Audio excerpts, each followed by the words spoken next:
So welcome everyone. This panel discussion, it's about let's get started. Starting and funding your very own venture. We have a fantastic panel lined up here. Let me go around first with some introductions. We have Lina Chan, CEO and co-founder of Parla, Inas Ismail, co-founder of Outsera, and Insia Jafarji, CEO of The Shellworks. Just to kick this off, could we get each of you to share about yourself, a brief intro of yourself and the company that you've started, starting with Lina? Hi, everybody. I'm really pleased to be here and thanks for having me. So I am Lina, the CEO and co-founder of Parla.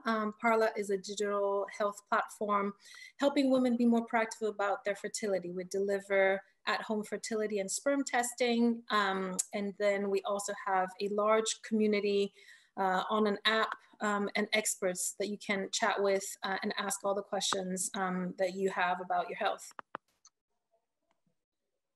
Thanks so much. And Inas?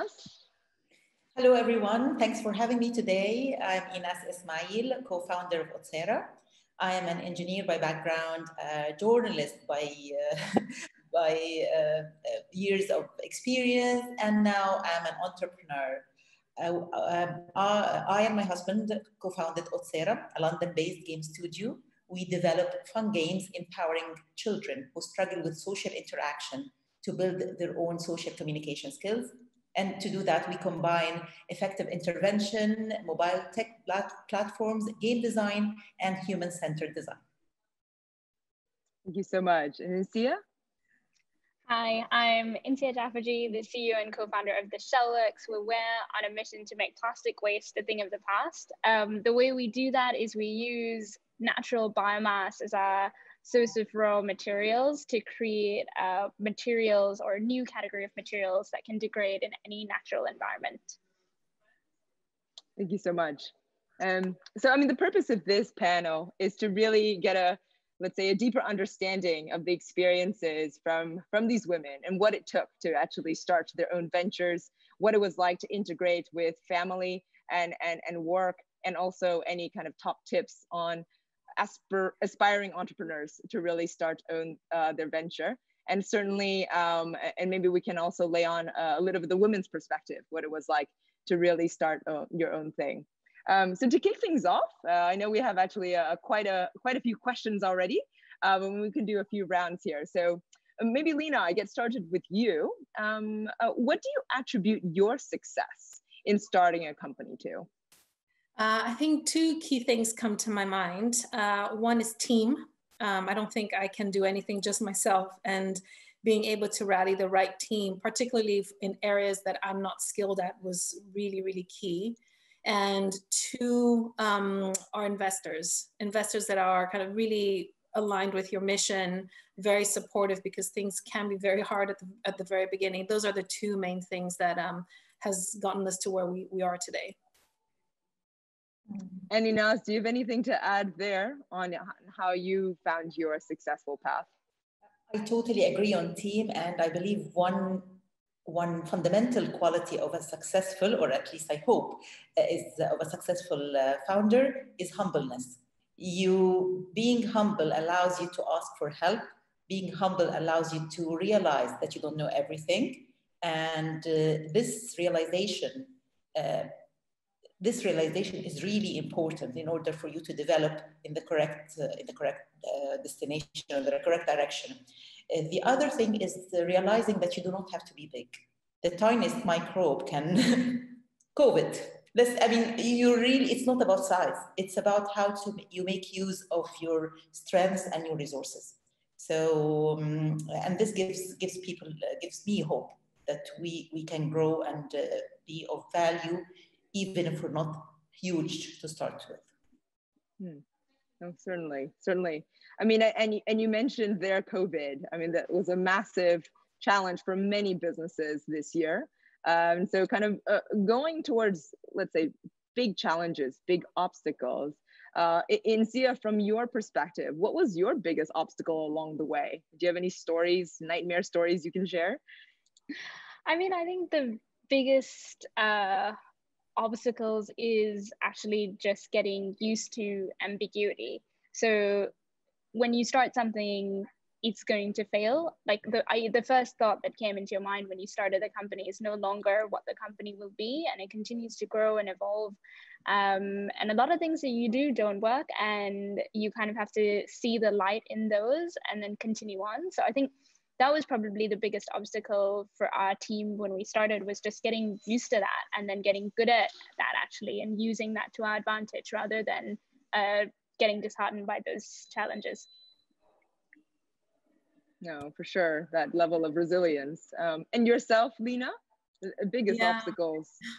I don't know if anybody else here has seen it, but there's that one, I love that little graph that it's like the day of an entrepreneur, and it kind of starts and it kind of really zigzags, and you go from like really low to a high and believing yourself or thinking you're going to be a total failure.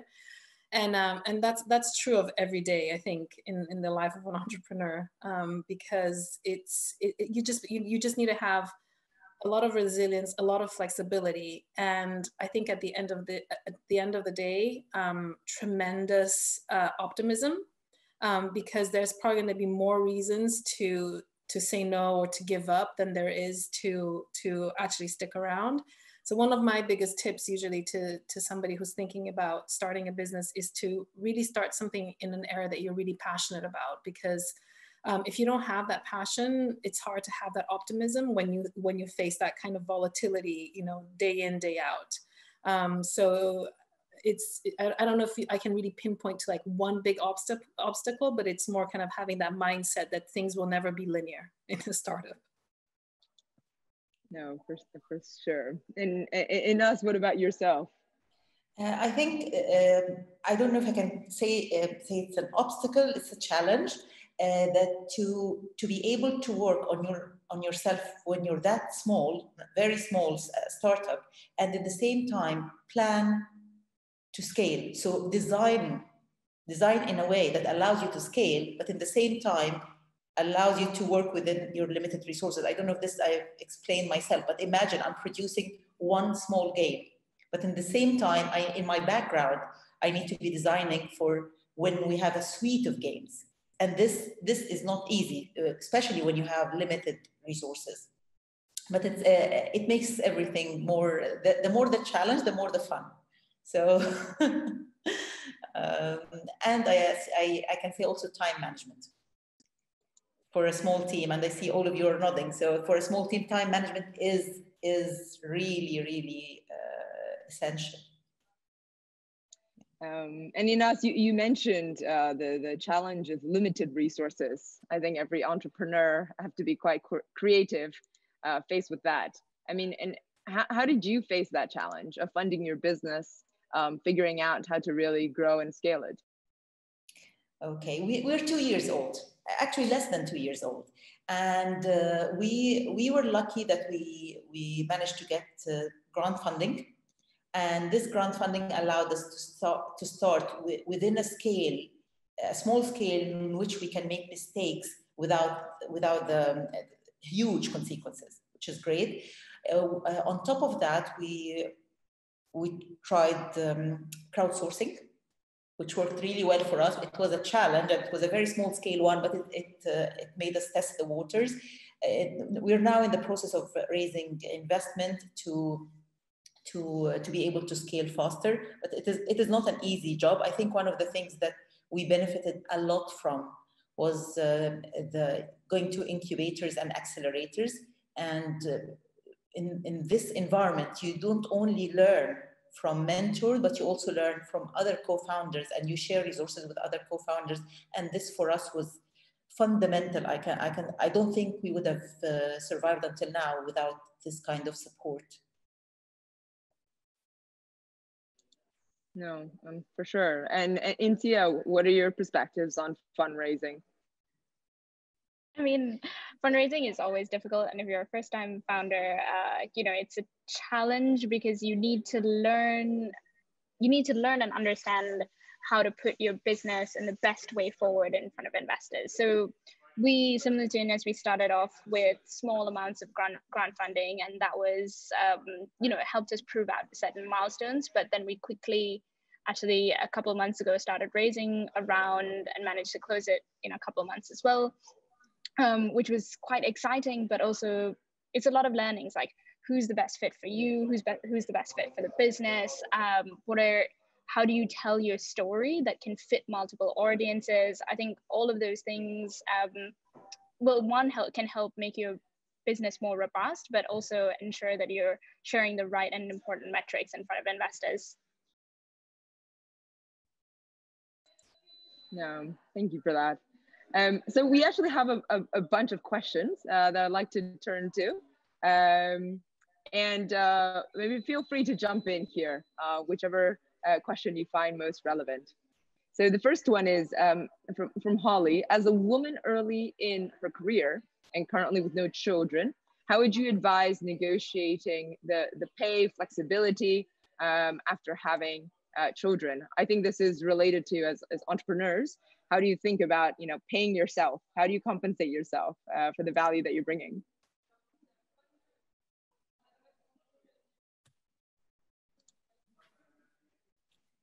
Well, I guess I can start if you'd like. I mean, it's a tough question because I think, you know, as an entrepreneur, you need to make enough to not constantly be looking over your shoulder and making sure that you are focused and able to survive and the business survive, because investors are paying you so that you can then focus on the business. So I think it is always important to keep in mind that you know, you do pay yourself enough not to be too distracted. But at the same time, you know, because we definitely got this kind of pushback, is you, as a founder, you will get a lot more equity than most people. So there's always a balance between equity and salary. And so, I mean, I think my biggest tip, and I had 2 kids while starting this business, is just really being honest with your investors of what you need and having that open dialogue. I mean, I think in our situation, in the first year, I probably had quite a bit of saving to fall back on, so I was fine, even despite having children at that young age, taking a lower salary. But then, you know, since we stuck around with the business for that long and then had a second kid, obviously my demands changed, and I had to go back to the investors and say, look, you know, I do need more capital or more salary from the business, and they're supportive, right? They're investing in you so that you can then have your time to invest in the business. So I think the better the dialogue you have and the more open you can be with your investors and your team, the better chances it is that you'll stay focused in the business. But I think at the same time, we all have to be realistic. That is very much a balance between equity and salary. So it's hard to say that you'll have the same salary that you would in a traditional job. Anything else you guys want to add? Incia, perhaps you had something?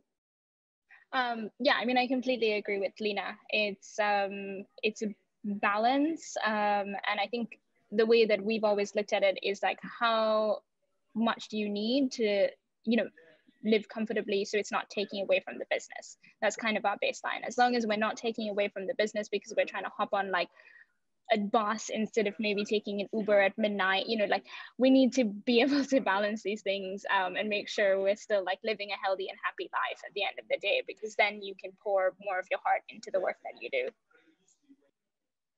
No, for sure. We have a second question here from Katie, and it says, prior to founding your startup, was there anything specific holding you back? And how did you overcome this? You know, that initial inertia, should I not? Maybe Ines, do you want to jump in here?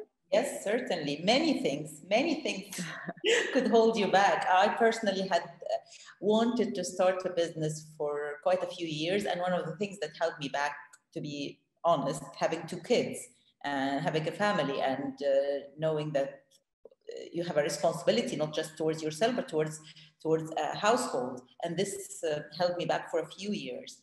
And the other thing, obviously, fear. I had the fear of failing. And this stopped me from starting for a long time. But at a certain point, you feel that life is too short, and I'm the only one. I will live it once. If I want to do something, I'm the one who writes the song of my life. I'm the one who writes the lyrics of the song of my life. And at a point in time, you feel that, you know what, if I don't do it now, I might not be able to do it in the future. And for me, that was when I took the decision to start this business. And I must say, with all the ups and downs, I'm so happy I didn't delay it any longer. Lena, how did you think about, when you were starting your business? Anything held you back? Why did you make the jump? Yeah, I mean, it's interesting that Ines says that about children, because for me, it was almost the opposite. Because I mean, I think when you have kids, it really pushes you to think through every single choice that you have, monetary, time, etc. And for me, it was kind of, well, I have these kids, and if I'm going to be taking time away from these kids, I want to be putting it into something that's really valuable, because I'm taking time away from something that I really enjoy and want to be part of. So it made, at that time was when I was like, you know what, I'm going to want to work on something that I'm really passionate about. I mean, I had a job that was great, but I just didn't have that kind of like real passion about it.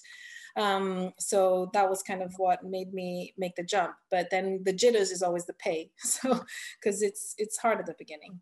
So just kind of making all the maths work and making sure that we had enough in terms of savings and all that was kind of what took time. And Lena, you said you moved from a established company to start your venture, and this is quite related to the next question here. Is why and how did you decide to form a startup rather than joining or staying at an existing company? Do you have any thoughts there?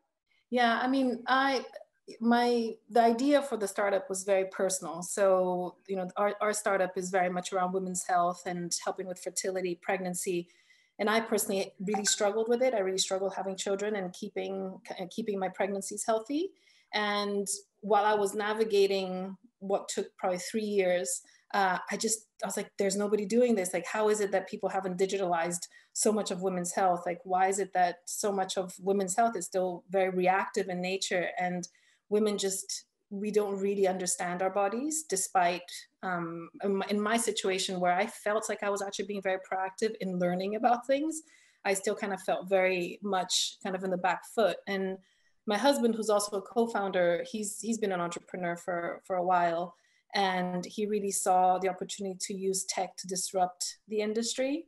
So we just decided to do it ourselves. And historically, I had been in finance, so it was a very, very different set of skills. So we decided to do this, and then we really had to build a team around to supplement all the other areas that we weren't as skilled in. Thank you. What about yourself, Insia? Kind of the alternative of joining an established company? Yeah, so I mean, I never thought I would start anything. I went to Stanford in the US, and so I kind of like lived and breathed startups when I was doing my undergraduate, and it just didn't seem that great at the time. But then I actually did this as a project during my master's, and I couldn't imagine doing anything else again. And yeah, I just loved it. It's so much fun. I work with my best friends. We're doing something super impactful. I can finally use my skills to do something that hopefully will grow in the world and make a real social impact. Ines, what about yourself? Okay, I don't say I spotted an opportunity, but I found a gap in the market, a service that hasn't been provided. I myself struggled in order to find the right support for my son when he struggled with his social communication, social interaction and communication. And we looked everywhere. We put in a lot of effort, a lot of time, a lot of money until we found the support that really helped him thrive. And it took so long, and it was very stressful to reach this point. And I realized that there are so many parents like me who are struggling with the same problem, and not all of them have managed or even have the privilege of devoting that much time and putting it into helping their son by trying so many ways until you find the right approach. And this was the inspiration. And that's when we decided to do it. And we did it there are two co-founders, but one of our founding members is an expert who has helped our son with his improving his social interaction. And so it seemed like the right thing to do at the right moment. Yeah, I mean, I'll add on to this because I think, you know, and maybe we'll come back to this theme. I think so many of the startups actually come from a very personal experience and a personal pain point because you've gone through it. So you really realize that there is a gap.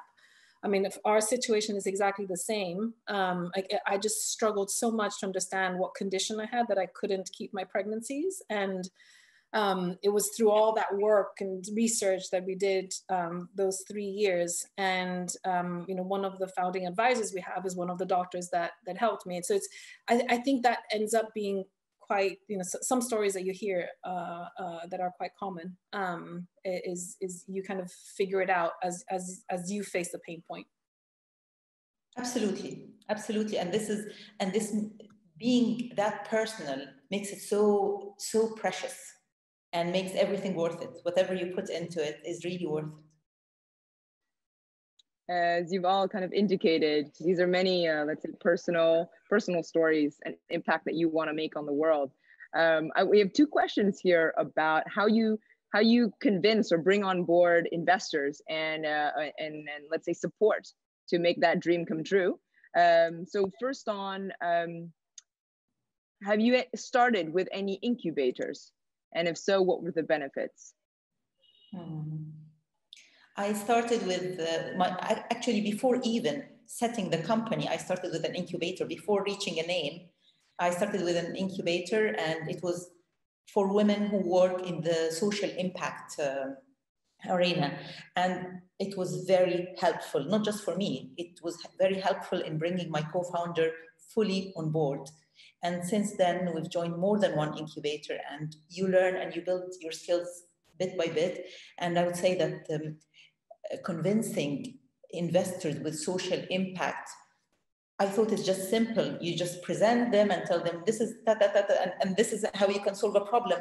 But I realized that it's not just a matter of information, it's also how you present it. And if you present to an investor, it's different from presenting to a grant funder. So you and there's nothing wrong with that, because you need to present to different audiences in different ways. And this, for me, I learned a lot from every incubator I joined. And see, Alina, did you guys join incubators as well? Yeah, we started off as, well, we were part of a program at Google. And then off the back of that, we got into Zinc VC, which is an incubator, and they're mission driven. So each cohort focuses on a different mission. We were part of their very first cohort, which was building businesses that would improve women and girls' emotional and mental health. And through there, I met one of the co-founders that started the business with us, and they just really kind of gave us a good framework to work off of. And we'd have these, especially on the second half of the program, pitches, live pitches, where all the companies would stand up and do their demos. So that also kind of really helped us get our first round of funding together. Okay, fantastic. And we have a follow-up question here on angel investing. So it's like, women only get about 9% of angel investment. What has been your experience, and why do you think such a small sliver goes to women from angel investors? Maybe Insia, if you want to start here. Sure. I'm not entirely sure why. I think perhaps there are more, in general, not by number, more male angel investors. I haven't come across as many women angel investors It's changing though. I mean, a lot of my angel investors ended up being women, and it's because once you tap into the network, it's easy. It's kind of a network effect in any domain you go in. If they really like you, they'll introduce you to someone else, and those people will introduce you to someone else. And so I think potentially there's just a gap in the number of people who have typically been interested in that activity, but I think that's growing significantly.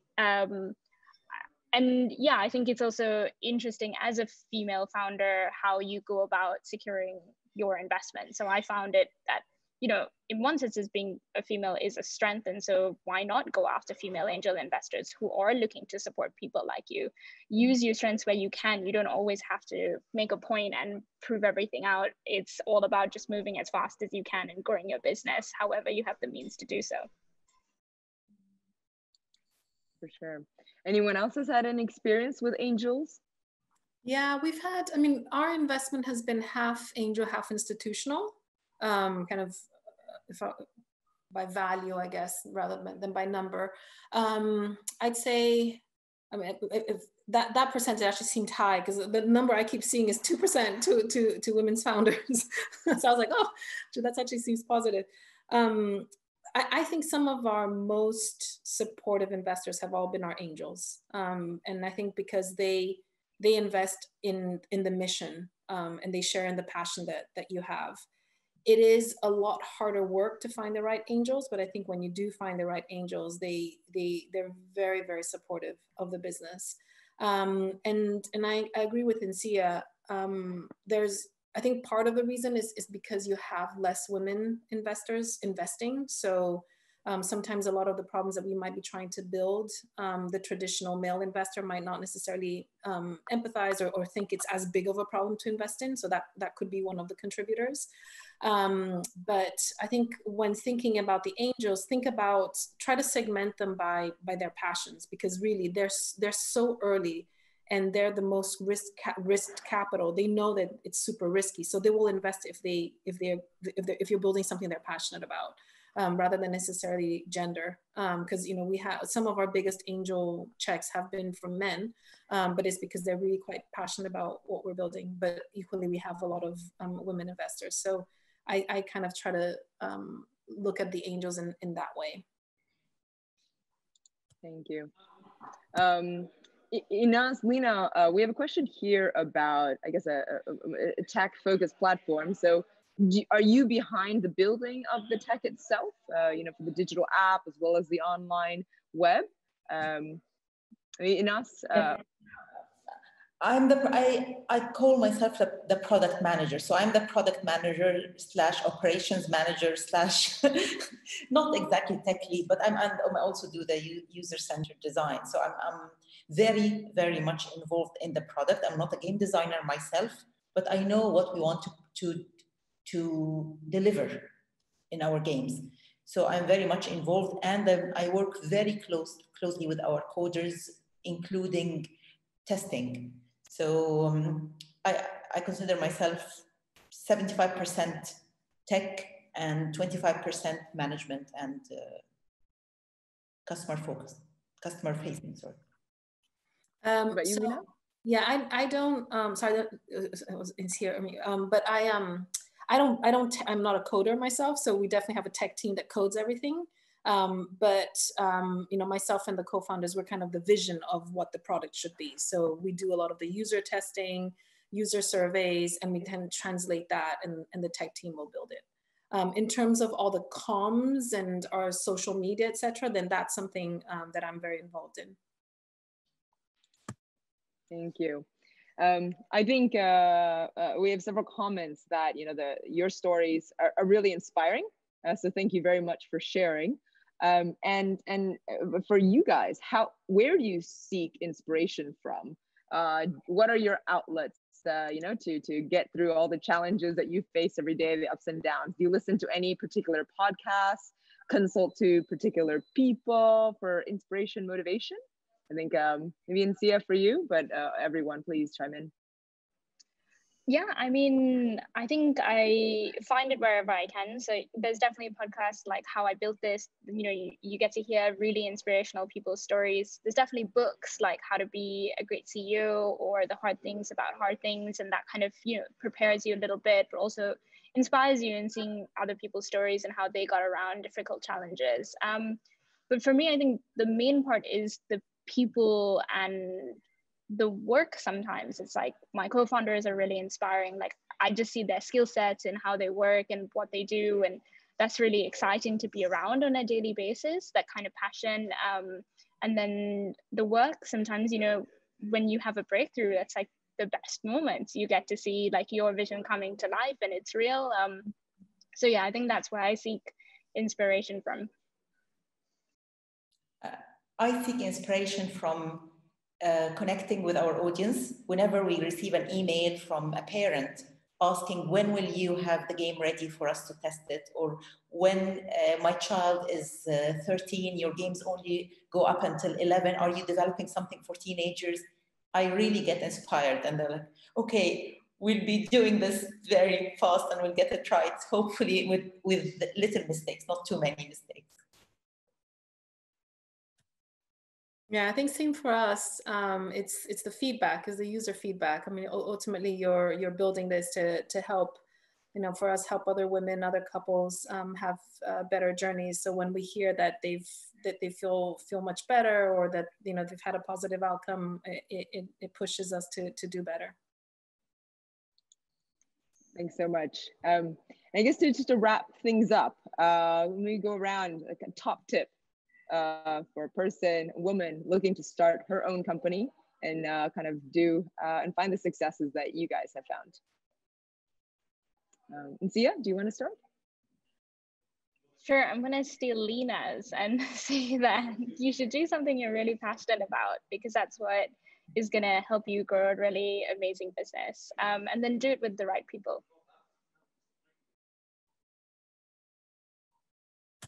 Well, so I'll add on to that one. I think it's find time also to practice some self-care or find a mentor. I think especially when you're the founder, if you're the CEO, a lot will land on your shoulders. And it's really important to have somebody to vent to, because you're having to have a kind of strong face to a lot of people, investors, team, customers, etc. But that can really, really wear you down. I mean, a founder burnout is not, it's not a myth. It's really real. So have your support team, have kind of like your champions that kind of, when you're on the very bottom, you have that person to kind of help you, see the light and build the energy back up. Definitely it's a must have the support network. Yes, and I might add to this an inspirational quote that I find it inspirational from actually a classic, the book called A Wrinkle in Time. The only way to cope with something deadly serious is to treat it a little lightly. So don't be so harsh on yourself. If you make mistakes were made to learn from, and just take it easy on yourself. All right. No, certainly great tips. I wish I'd known when I was starting my company. Thank you very much, everyone. Inas, Lina, Ncia, for your comments. Like I said, you should go back and see some of the commentary from the live chat. Really appreciate your stories and your words. Thank you very much, guys. Thank you. Bye. Bye-bye.